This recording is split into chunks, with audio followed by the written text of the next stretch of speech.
Hey everyone, I hope you've had a great weekend and you're looking forward to these Holy Week devotions just like I am. So, the first one here, we are talking about the story of Mary and Martha in John chapter 12, verses 1 through 11. And we're told that Mary anoints Jesus' feet and washes his feet with perfume. And it says in the NRSV version that it was made of pure nard.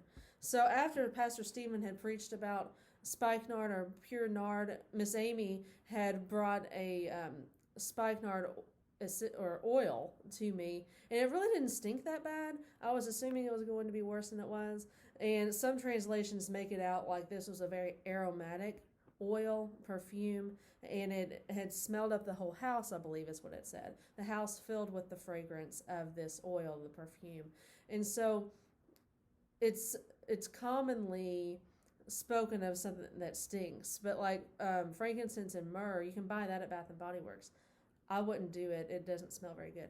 But so we're talking about anointing Jesus' feet and what Mary did. And Judas Iscariot was like, why are you wasting this oil on him when you could have sold it and made money and given it to the poor? Well, Jesus was all concerned about money and making sure everybody did what they were supposed to do, whether he did or not.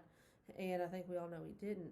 But what are we supposed to do? Mary took the time to anoint Jesus' feet, to wash his feet, to truly worship him with everything she had. That was her most prized possession, that perfume. And it would have gotten her a lot of money, whether she sold it and had it for herself or sold the oil and gave it to the poor. So it would have brought in a lot of money. And she chose to use it for Jesus. She chose to give everything that she had, her most prized possession, back to him. So what would that look like for you? What is your most prized possession?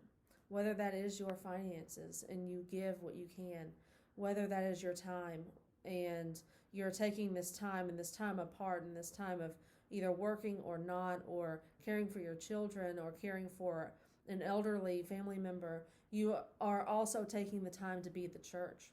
What does that look like for you?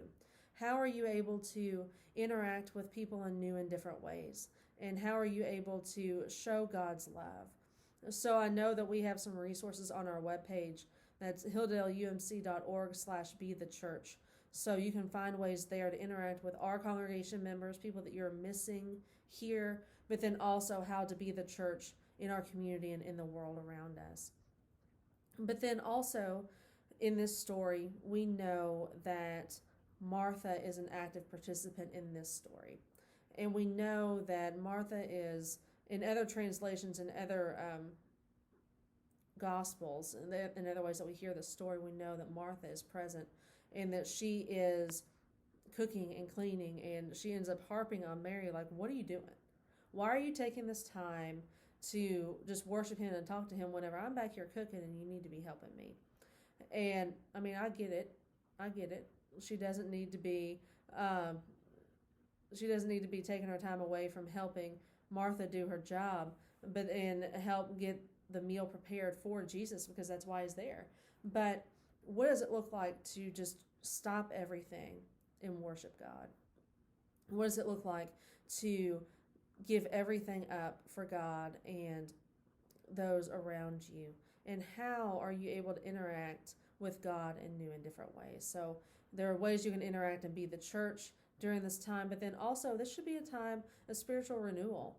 We have worship for every Sunday. We have these devotions for this week, but then hopefully maybe some of you have more time to give to God. And so I'd love to hear from you.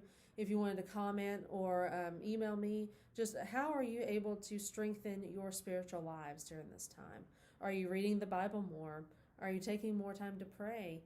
Are you interacting with studies on the YouVersion Bible app and just taking that time of intentional devotion to grow closer to God in the midst of not getting to be around those whom you love and those whom you learn well around in church? So again, take this story, the story of Mary anointing Jesus' feet, giving him everything that she has in order to truly worship him. and think about how worship has changed for you, how you're living into the changes, growing closer to God and growing closer to the people around you in the ways that you can. I love you all and I miss you all, and I hope that we are reunited very soon.